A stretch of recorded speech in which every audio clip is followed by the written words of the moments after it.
BTech ఎలా ఉండారమ్మా? మంచి స్నేహితులు ఉన్నట్టుంది కదా, ఫోటోలు చూసి తెలుస్తుంది. బాగా స్నేహితులందరూ చాలా బాగా చూసుకుండేవారు. పిల్లలు కూడాను, స్నేహితులు కూడా అలాగే ఉండేవారు. అంతా కలిసిమెలిసి ఉంటారు. నేను అప్పుడప్పుడు వెళ్ళేదాన్ని.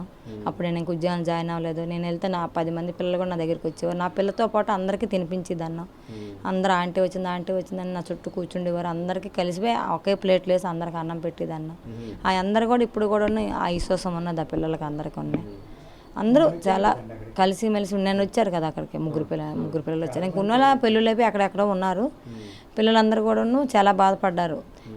ఈయన ఇలా చేస్తారు అనుకోలేదు, ఇంత మంచి అమ్మాయికి ఇలా చేశారంటే ఏ అమ్మాయి ఇంకా వాళ్ళు ఉంచుతారు, ఇంకే అమ్మాయికి వాళ్ళు అర్థం చేసుకుంటారు. ఎంత అంటే మాతో ఉండి పాప మాకు తెలుసు కాబట్టి ఇలాంటి పాపకాలు అలా చేశారంతే.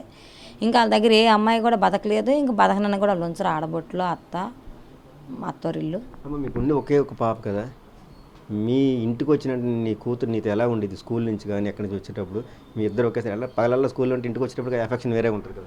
పగలంతే స్కూల్ నుంచి వచ్చిన దీనిలో నా దగ్గర లేదు. కాలేజ్ అంతే వచ్చినప్పుడు నా దగ్గర బాగానే ఉండేది. అది మమ్మీ ఇది మమ్మీ, ఫ్రెండ్ అయినా నువ్వే, అమ్మవైనా నువ్వే, ఎక్కడికి వెళ్ళాలని ఇద్దరమే వెళ్ళేవారు. ఇప్పుడు ఎక్కడైనా సరే ఎక్కడికి వెళ్ళాలని ఇద్దరమే అంతే. బై ఛాన్స్ ఎక్కడికి వెళ్ళేవారం కాదు. ఒక రోడ్డు మీదకి ఏమైనా కొనుక్కోవాలని చేయాలన్నా సరే ఇద్దరమే వెళ్ళేవారం. ఇద్దరం వచ్చి గుడికి వెళ్ళాలని ఇద్దరం వెళ్ళేవారం, ఇద్దరం వచ్చేవారు. నాకు ఈ భుజం మీద తలపెట్టి పడుకుండేది మమ్మీ అనుకొని. నీ ఒళ్ళో పడుకుంటే నాకు తల్లి శ్వాస అంతా తెలుస్తుంది మమ్మీ. నా చిన్నప్పుడు అంతా తెలియలేదు కదా, ఇప్పుడు తెలుస్తుంది మమ్మీ. చిన్నప్పుడు అంతా నేను మిస్ అయిపోయాను కాబట్టి ఇప్పుడు నీ దగ్గర నేను ఇవన్నీ పొందాలి మమ్మీ అని పట్టుకొని పడుకుండేది. అంత అలాగ ఉండేది అనమాట. మొన్న కూడా వాళ్ళ అత్తవారింటి నుంచి వచ్చి కూడా మమ్మీ నేను 15 రోజులు 20 రోజులు నన్ను నిద్రలేదు మమ్మీ.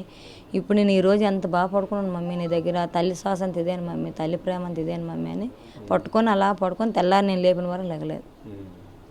అంత నిద్రలో నేను పడుకున్నాను మమ్మీ ఈరోజు అని చెప్పింది. అంత ప్రేమగా ఉండేది దానికి. అంత ఇక్కడ అంత ఆనందంగా ఉండేది. ఇక్కడ ఇంత ఆనందంగా ఉన్న పిల్ల అక్కడ ఎందుకు ఉండదు? ఎందుకు ఉండదు అయ్యా? వాళ్ళు మంచిగా చూసుకుంటే ఎందుకు ఉండదు?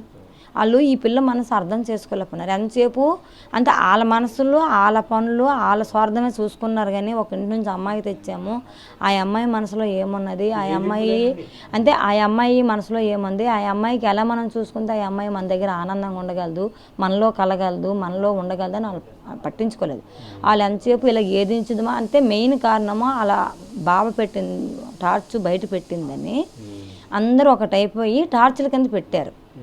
అంతే టార్చ్లు ఏదింపు అంతే అదొక టైప్ ఏదింపు మీద పెడితే ఎలాగైనా పెడితే లొంగి ఉంటుంది. ఇంకా వాళ్ళ అమ్మ మర్చిపోతుంది, వాళ్ళ అమ్మ మర్చిపోవాలి.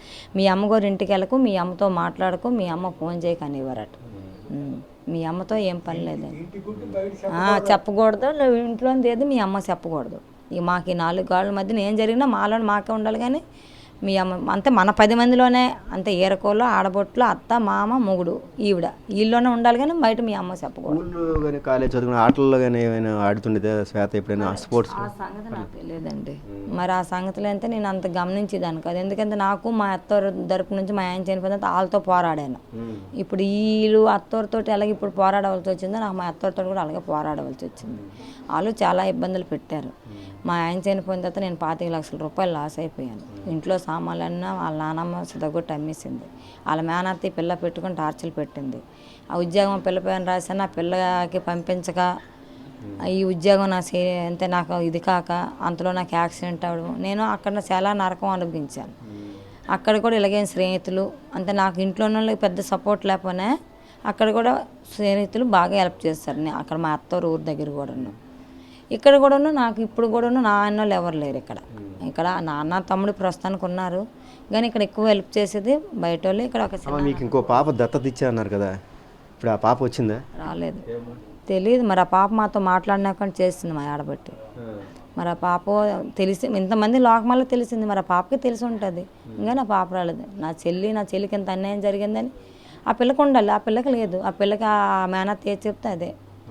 నా అమ్మ, నా చెల్లి, నా నాన్నని ఎప్పుడూ లేదు, పోయింది. అన్ని కూడాను మా మీద ఆవిడ నెగిటివ్గా అంతే చెప్పలేదు, ఎప్పుడు పాజిటివ్గా చెప్పింది. ఇంకా అప్పుడు అలాంటి అంటే అంతా బ్యాడ్గా చెప్పింది. మీ అమ్మెలుగా, మీ నాన్నలుగా, మీ చెల్లెలుగా, మీ అమ్మ నిన్ను వదిలేసింది, మీ అమ్మ పట్టించుకోలేదు, మీ నాన్న పట్టించుకోలేదని. ఆ పాపకు కూడా 3 లక్షల రూపాయలు ఇచ్చాం, 3 తులాలు బంగారు ఇచ్చాం, చదువుకి అన్నీ చేసాం వాళ్ళ నాన్న ఉన్నప్పుడు. కానీ ఆవిడ గారు ఏది మొగుడికి తెలనివ్వలేదు, పిల్లకి తెలనివ్వలేదు. మేము ఇంత చేసినా తెలనివ్వలేదు. తెల్లనివ్వకంటే ఆ పిల్ల సూప్ కేటంతా మా అమ్మాయి పెట్ట మా ఆడబట్టి మా మా పిల్ల అంతే పిల్ల విషయంలో పిల్ల మైండ్లో ఏంటంటే మా అమ్మ నాకేం పెట్టలేదు, మా నాన్న నాకేం చూడలేదు, మా అమ్మ అంతా మా చెల్లికే చూసుకుంది, అంతా మా అమ్మ అంతా మా అమ్మాలకు నేను పెట్టేస్తున్నాను అనే రకము అలా నిరూపించింది మా ఆడబట్టి.